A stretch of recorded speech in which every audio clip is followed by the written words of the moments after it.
जी नमस्कार, आप देख रहे हैं आपकी खबर और मैं हूं राजेश वर्मा।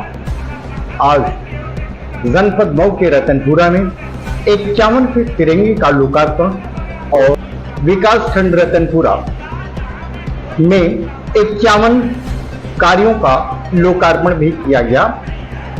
रतनपुरा में 51 फीट तिरंगे का लोकार्पण ओम प्रकाश राजभर ने किया और विकास की नई योजनाओं को भी गिनाया। मऊ के रतनपुरा में कैबिनेट मंत्री एवं भारतीय समाज पार्टी के राष्ट्रीय अध्यक्ष ओम प्रकाश राजभर ने 51 फीट ऊंचे राष्ट्रीय तिरंगे का लोकार्पण किया। इस दौरान 51 कार्यों का भी रिमोट से लोकार्पण किया। रतनपुरा ब्लॉक परिषद की शहीद स्थल में आयोजित कार्यक्रम में ओम प्रकाश राजभर ने कहा कि 23 साल पहले एक छोटी अटैची लेकर रतनपुरा आया था और जनता ने उन्हें भरपूर स्नेह और सहयोग दिया। उन्होंने रतनपुरा में बस स्टेशन, सार्वजनिक उत्सव भवन, 8 ग्राम पंचायतों को मिलाकर नगर पंचायत बनाने और तमसा नदी पर पुल निर्माण का आश्वासन दिया।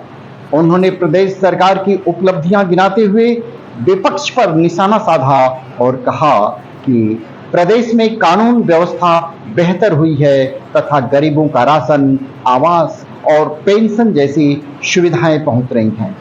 ओम प्रकाश राजभर ने रतनपुरा में बस स्टेशन, नगर पंचायत और तमसा नदी पर पुल का महत्वपूर्ण कार्य जल्द धरातल पर दिखाई देगा, इस बारे में भी बताया। इस कार्यक्रम में एमएलसी बिच्छेलाल राजभर, भाजपा जिलाध्यक्ष रामाश्रय मौर्य और ब्लॉक प्रमुख प्रतिनिधि कृष्णा राजभर समेत मऊ और बलिया के कई नेता भी मौजूद रहे। अखिलेश यादव जी 27 में नहीं, अगली पैदाइश में तैयारी कर रहे हैं। अखिलेश यादव कह रहे हैं कि बीजेपी वालों को वंदे मातरम आता ही नहीं है। तो उनको तो अपराध के अलावा कुछ आता नहीं। उनके चाचा बोल रहे हैं कि जो चुनाव नहीं लड़ सकता उसको गृह मंत्री बना रहे हैं। ये एक पीडीए बनाए हैं, तो पीडीए का फार्मूला कहीं पंडित और अहिर बताते हैं, तो कहीं पी से पिछड़ा बताते हैं, ए से अगड़ा बताते हैं, डी से दलित बताते हैं। लेकिन उनके पीडीए का असली नाम पीट देगा अहिर और पीट देगा अल्पसंख्यक। अब कैसी मऊ के रतनपुरा के बगल में हल्दरपुर थाना है। थाने पर आपने देखा कि ढोलबन के राजभर को वहाँ के यादवों ने पीट दिया, गोली मार दी, हत्या कर दिया। मधुबन में मार करके हत्या कर दिया। आजमगढ़ में जो है बारात में गया था राजभर का बेटा, उसको 10 यादवों ने लपट करके मार दिया। आपके बाराबंकी में राजभर की मुड़िया काट लिया, पैसा मांगा, खाली आइसक्रीम बेच रहा था, पैसा मांगा, आइसक्रीम दिया, पैसा मांगा, उसकी मुड़िया काट लिए।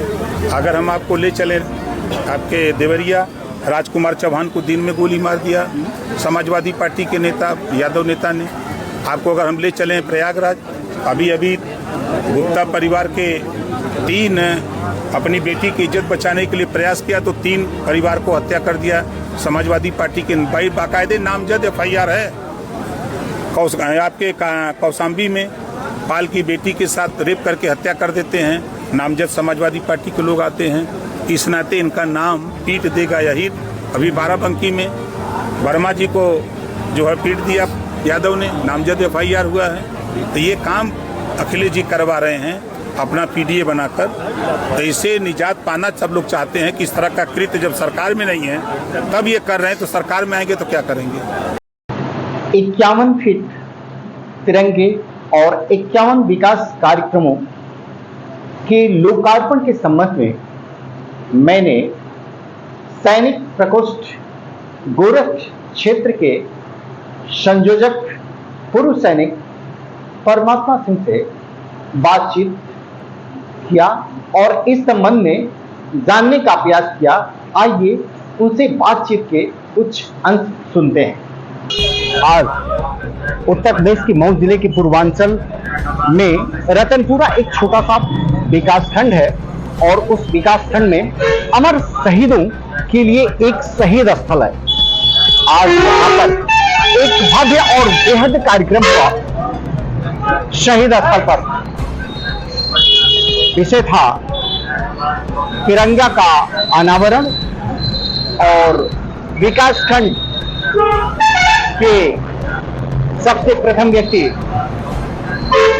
ब्लॉक प्रमुख श्रीमती सरिता राजभर के द्वारा 51 कार्यों के लोकार्पण का, और इस लोकार्पण कार्यक्रम में प्रदेश के एक बहुत बड़े पंचायती राज मंत्री श्री ओम प्रकाश राजभर का आना हुआ। तिरंगे का 51 फीट जो तिरंगा था उसका लोकार्पण और 51 कार्यों का विकासखंड के द्वारा लोकार्पण हुआ। इस पर हमारे साथ चर्चा करने के लिए सैनिक प्रकोष्ठ गोरख क्षेत्र के संयोजक श्री परमात्मानंद सिंह जी मेरे साथ हैं। मैं आपसे पूछना चाहता हूं, 51 फीट तिरंगा विकासखंड रतनपुरा में, इसका आज लोकार्पण था और साथ ही विकासखंड द्वारा 51 कराए गए कार्यों का भी लोकार्पण था। इसके बारे में आपकी राय क्या है, क्या कहना चाहते हैं? 51 फीट तिरंगा राष्ट्र के सम्मान की बात है या कुछ और, आप बताएं। नमस्कार, मैं आपको और आपके चैनल को धन्यवाद देता हूं कि आपने हमको एक मौका दिया कि रतनपुरा में हुए इस कार्यक्रम के बारे में आपको जो है मैं कुछ बताऊं।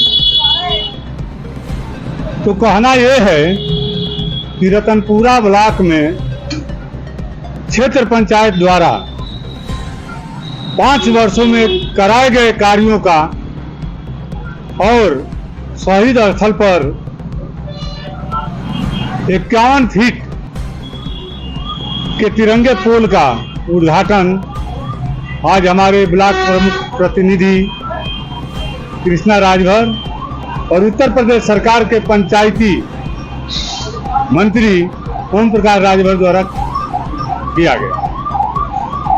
बहुत अच्छी बात है कि हमारे ब्लॉक में ऐसा प्रोग्राम हुआ, लेकिन अब तक जितने भी ब्लॉक प्रमुख हुए हैं वो अपने 5 साल के कार्यकाल में सरकारी योजनाओं को धरती पर पहुंचाया है, लेकिन किसी ने उसका प्रचार प्रसार नहीं किया है जो आज किया गया। रही बात 51 फीट तिरंगे झंडे के पोल के बारे में, तो उस पर मैं ये कहना चाहता हूं कि रतनपुरा ब्लॉक में शहीद स्थल के नाम से वह जगह जो है चिन्हित किया गया है और उन शहीदों का और उन स्वतंत्रता सेनानियों का शिलापट भी लगाया गया है। लेकिन दुख की बात यह है कि एक तरफ प्रचार किया गया कि स्वतंत्रता संग्राम सेनानी और शहीदों के स्थल पर तिरंगा लहराया जाएगा, लेकिन उस कार्यक्रम में पूरे रतनपुरा प्रखंड के एक भी स्वतंत्रता सेनानी के परिवार या सेनाओं में लड़ाई लड़ते हुए शहीद हुए शहीदों के परिवार के लोग या वर्तमान सैनिक या भूतपूर्व सैनिकों को आमंत्रित नहीं किया गया, जो दुख की बात है, क्योंकि शहीदों का ही सम्मान में वो प्रोग्राम किया गया है, लेकिन शहीदों को और सैनिकों को नहीं बुलाया गया। दूसरी बात, कार्यक्रम बहुत इन लोगों का अच्छा चला। हम फौजी हैं, तिरंगे का महत्व तो हमारे अलावा, चाहे हमारे सैनिकों के अलावा कोई नहीं जानता है। कहते हैं कि हमारी जान तिरंगा है, मेरी शान तिरंगा है,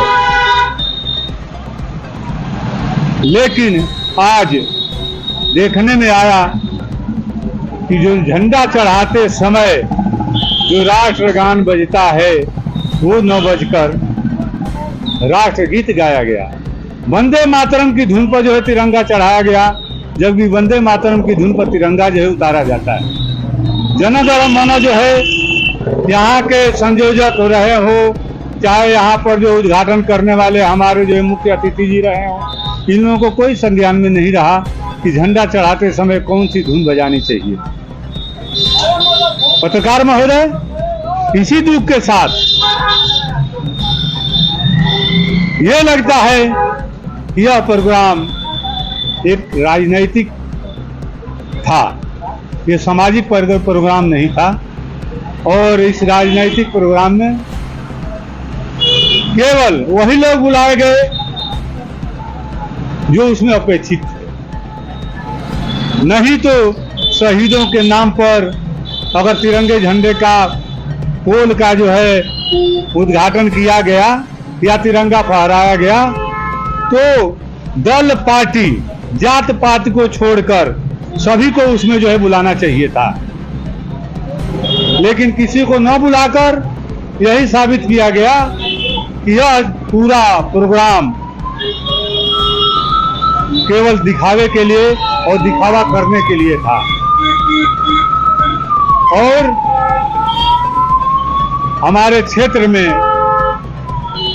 हमारे मुख्य अतिथि जी से अपेक्षा थी कि हमारे उत्तर प्रदेश सरकार के कैबिनेट पंचायती राज मंत्री जी आए हुए हैं, वो अपने तरफ से इस क्षेत्र को नई सौगात देंगे, लेकिन नई सौगात न दिए, केवल जो है क्षेत्र पंचायत द्वारा कराए गए कार्यों का ही लोकार्पण किया।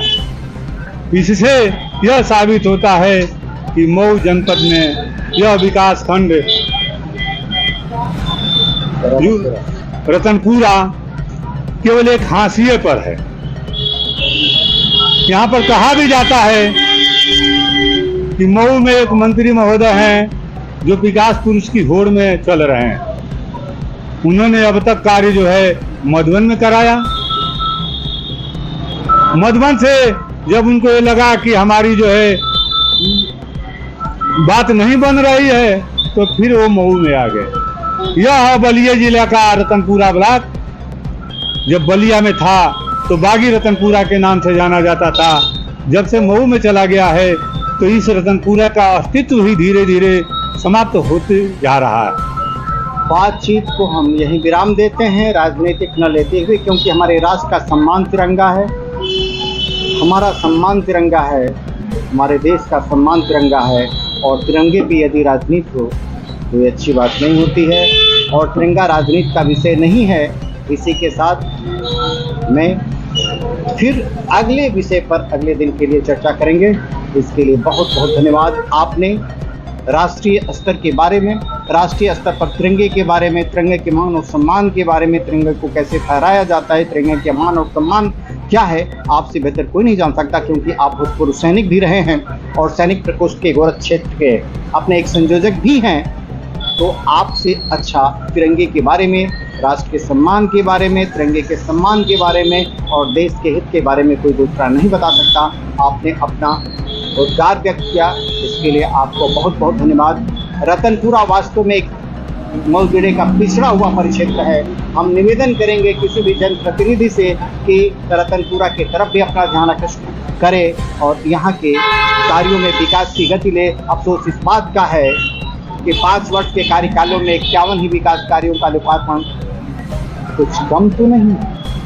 5 वर्ष में सिर्फ 51 कार्य, ये ही बताता है कि हमारा रतनपुरा कितना विकसित हो रहा है और विकास के प्रगति पे किस तरह से चल रहा है। अब हमें कुछ नहीं कहना है। इसके लिए आपने हमें समय दिया, बहुत बहुत धन्यवाद। नमस्कार।